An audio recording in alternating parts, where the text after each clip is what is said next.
दोस्तों, ये इस वीडियो का पार्ट 2 है। अगर आपने अभी तक पार्ट 1 नहीं देखा तो हमारे चैनल पर जाकर देख लीजिए। पिछले कुछ दिनों से अवनी के आसपास सब कुछ अजीब होने लगा था, जैसा कोई हमेशा उसके साथ हो। हर पल एक साया, हर पल एक डर। एक रात बिजली चली गई, पूरा गांव अंधेरे में डूब गया। अवनी अपने कमरे में थी, सिर्फ एक मोमबत्ती जल रही थी। तभी दरवाजे पर 3 बार दस्तक हुई।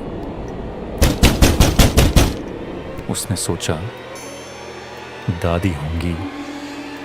दरवाजा खोला, कोई नहीं था, लेकिन जमीन पर गीला पानी था, जैसे कोई भीगा हुआ वहां खड़ा था।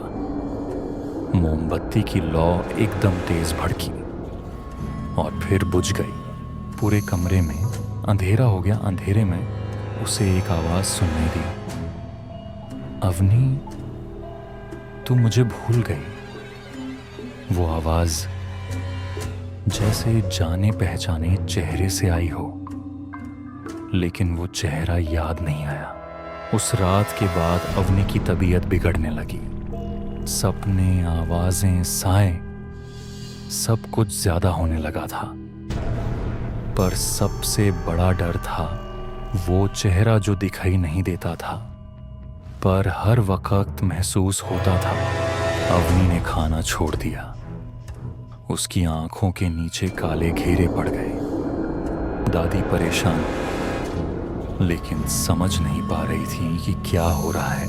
फिर एक दिन दादी ने एक पुरानी फोटो निकाली अवनी की माँ की और अवनी को दिखाई। उसके हाथ से फोटो छूट वो कांपती हुई बोली, दादी, ये वही है। दादी ने पूछा, कौन है? दादी घबरा गई। अवनी ने कहा, वही जो मेरे पीछे रहता है। दादी समझ गई, तेरी माँ तुझे छोड़कर नहीं गई बेटा। उसकी मौत अचानक हुई थी और वो तुझे देखते देखते चली गई थी। शायद उसका साया अब भी तेरे साथ है। सच समझ आया था, पर उस सच से छुटकारा पाना अब भी बाकी था। अवनी के दिल में अब भी एक सवाल था, क्या माँ अब भी उसके पीछे है या सिर्फ एक याद बन चुकी है? उस रात अवनी ने माँ की फोटो अपने पास रखी और पहली बार उसे आवाज दी, माँ, अगर तुम हो तो मुझे छोड़ दो।